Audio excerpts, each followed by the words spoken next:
जय हिंद एवरीवन। कल हमने यूनिट वेक्टर के बारे में चर्चा करी थी और एक ये छोटा सा क्वेश्चन किया था, काफी इंटरेस्टिंग था। ठीक है, मैं अभी ये वाला लेक्चर भी आपका बिल्कुल बेसिक चलेगा। कल से हम direction cosine and direction ratio के बारे में बात करेंगे और कल से आपका असली वेक्टर अलजेब्रा शुरू हो जाएगा। तो ये वेक्टर अलजेब्रा में मैं दो चीजें आपको कवर कराऊंगा, वेक्टर अलजेब्रा एंड 3D। ठीक है, आपके सोचने का नजरिया बदलेगा, सब कुछ बदलेगा, लेकिन आपको स्टार्टिंग से लास्ट तक साथ रहना पड़ेगा। ठीक है, बाकी इस बात की श्योरिटी, आपका क्वेश्चन नहीं छूटेगा, बहुत इजीली समझ में आएगा, बहुत इजी चैप्टर है। ठीक, तो स्टार्ट करते हैं आगे की कहानी यूनिट वेक्टर से।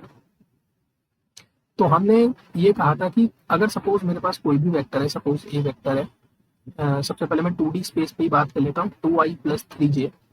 तो इस ये लिखने का सेंस क्या है? ये लिखने का सेंस ये है कि ये एक्स एक्सिस है, ये वाई एक्सिस है, ये आई। अच्छा, अब यहाँ पर कैप भी लगे हुए होता है, तो ये चीज अंडरस्टूड है कि यहाँ पर कैप लगेगा। इसका कहने का सेंस क्या है? कहने का सेंस ये है, आई कैप। आई कैप को किसकी डायरेक्शन बताता है? एक्स एक्सिस की। मतलब मैं एक्स एक्सिस में दो यूनिट चलाऊं, जैसे 1 और 2। तो यहाँ पर ये पॉइंट कितना है? 2i। एंड देन उसके बाद में वाई एक्सिस में 3 यूनिट चलाऊं, सो 1 2 3। तो मैं कैसे चलाऊंगा? पहले 1 यूनिट, फिर 2 यूनिट, फिर 1 2 एंड 3। तो ये जो पॉइंट है, दिस पॉइंट इज, ये जो आपका पॉइंट ए वेक्टर डिनोट हो रहा है, this is 2i plus 3j।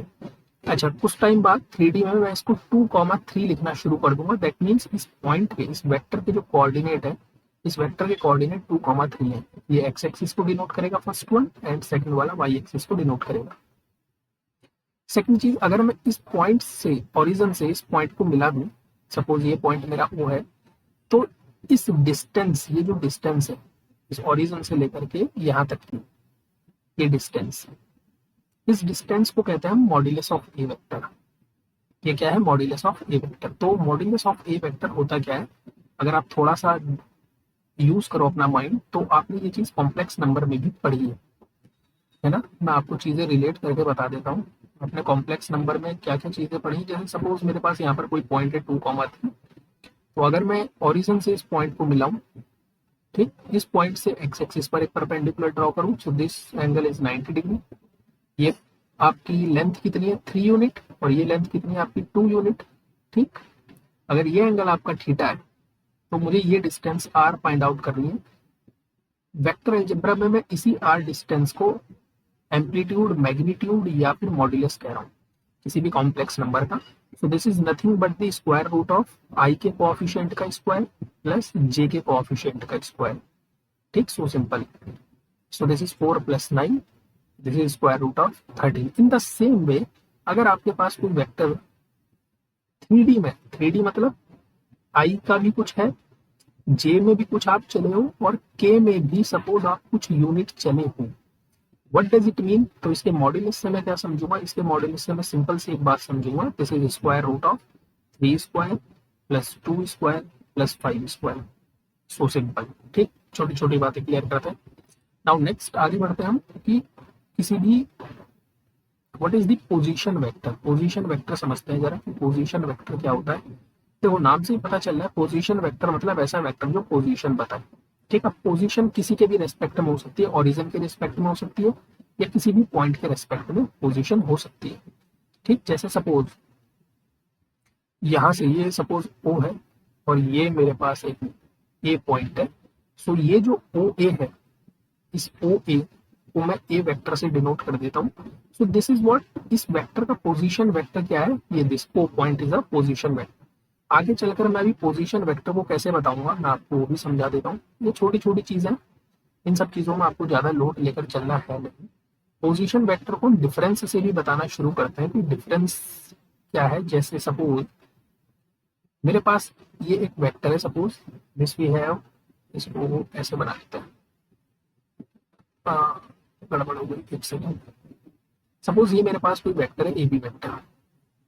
ठीक, this we have A B vector. इसकी डायरेक्शन भी बतानी जरूरी है, ये भी वेक्टर है। अब मुझे सपोज पोजीशन वेक्टर चाहिए ए बी का, पोजीशन वेक्टर चाहिए मुझे ए बी का। तो देखो मैं क्या काम करूंगा, ओरिजिन से इस ए पॉइंट को मैं मिला देता हूँ, एंड ओरिजिन से मैं इस बी पॉइंट को भी मिला देता हूँ, ठीक। सो ये ओरिजिन है, so this point, this vector is A vector and this O B, this is B vector, ठीक। मैंने इनके नामकरण कर दिया, ये इसका इनिशियल पॉइंट है, ये इसका टर्मिनल पॉइंट है। ओरिजिन से मैंने ए पॉइंट को मिलाया, सो दिस को मैंने नाम दिया ए वेक्टर। ओरिजिन से मैंने बी पॉइंट को मिलाया, तो उसको मैंने नाम दिया बी वेक्टर।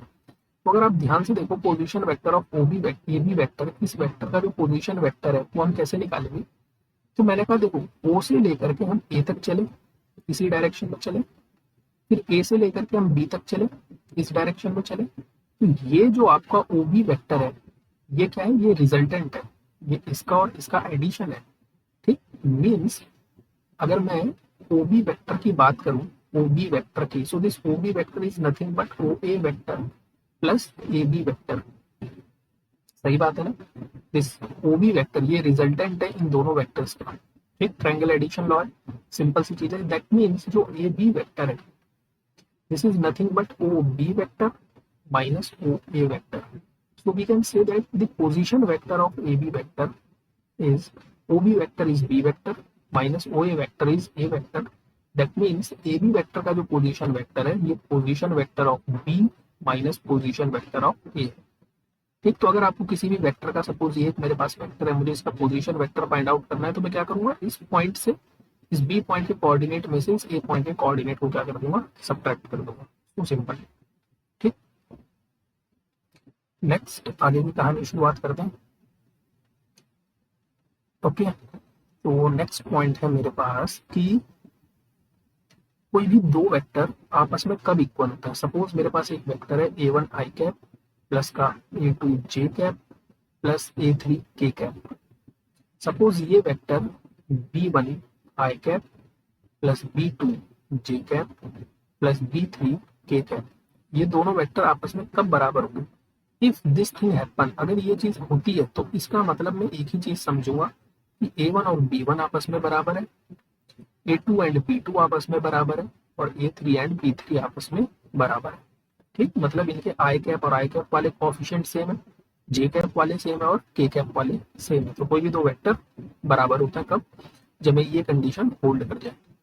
नेक्स्ट, अभी सब बस सिंपल सिंपल डेफिनेशन है। ओ इनिशियल वेक्टर, ओ इनिशियल वेक्टर नाम से पता चल रहा है ऐसे दो वेक्टर जिनका इनिशियल पॉइंट सेम हो, लाइक सपोज ये मेरे पास ए है कोई पॉइंट, तो ये दो वेक्टर क्या है, को इनिशियल वेक्टर है।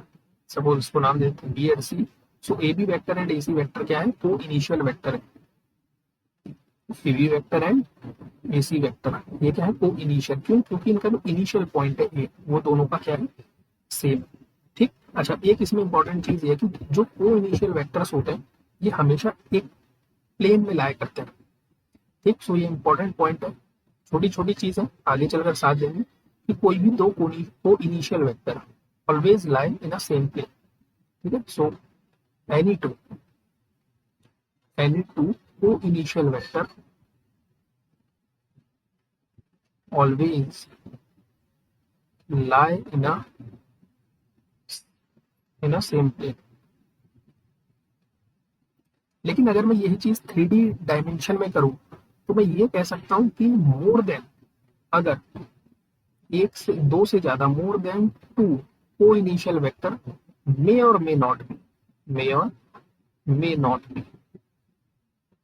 Not be lie in a same plane, ठीक। ये चीज हमें याद रखनी है कि अगर कोई भी दो वेक्टर है जो को इनिशियल है तो हमेशा एक ही प्लेन पर लाई करेंगे, लेकिन अगर दो या दो से ज्यादा है तो ऐसा हो सकता है कि वो एक प्लेन पर लाई ना करें, ठीक। अब लास्ट हम आज का जो टॉपिक खत्म करेंगे जहां पर अपना लेक्चर, वो है हमारा पैरेलल वेक्टर। पैरेलल वेक्टर, अच्छा, पैरेलल वेक्टर दो टाइप के होते हैं आपके। सबसे पहला लाइक वेक्टर्स और एक अनलाइक वेक्टर। लाइक वेक्टर्स क्या होते हैं, जिनमें डायरेक्शन सेम होती है, so these are parallel. Unlike vectors क्या होते हैं, जिनमें डायरेक्शंस क्या होती हैं आपकी डिफरेंट होती है, ये अनलाइक वेक्टर होते हैं। ये चीज इतनी इंपॉर्टेंट नहीं है। जैसे सपोज ए वेक्टर और बी वेक्टर, अगर ये दोनों वेक्टर्स पैरेलल है, इसका कहने का मतलब ये है कि जो ये पहला वेक्टर होगा ये दूसरे वाले वेक्टर का कुछ स्केलर मल्टीपल होगा। This lambda is any scalar, this is any scalar, ठीक। कोई भी कांस्टेंट हो सकता है, स्केलर बोलो या कांस्टेंट बोलो, दोनों बातें सेम है।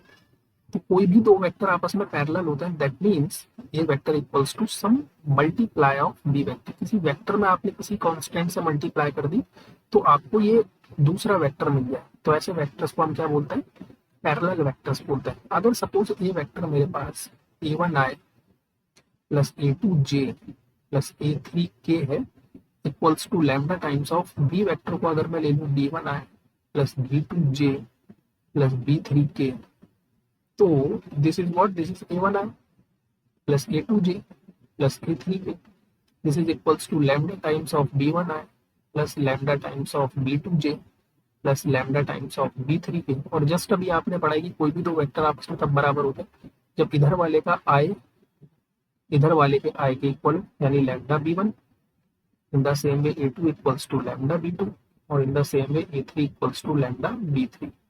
तो भी इसमें यहाँ से कह सकता हूँ lambda equals to a1 upon b1 and this quantity equals to, यहाँ से भी लैम्डा कितना निकलेगा a2 अपॉन b2 और इधर से भी लैम्डा कितना निकलेगा a3 अपॉन b3। तो यही चीज आपने 10th क्लास में भी पढ़ी है कि कोई भी दो लाइन आपस में पैरेलल होती है कब, जब a1 upon b1 equal to a2 upon b2 equal to a3 upon b3। ठीक, तो आज का सेशन हम यही रोकेंगे और कल से आपका असली वेक्टर अलजेब्रा और 3D शुरू हो जाएगी, जिसमें हम डायरेक्शन कोसाइन और डायरेक्शन रेशो के बारे में जानकारी देना शुरू करेंगे।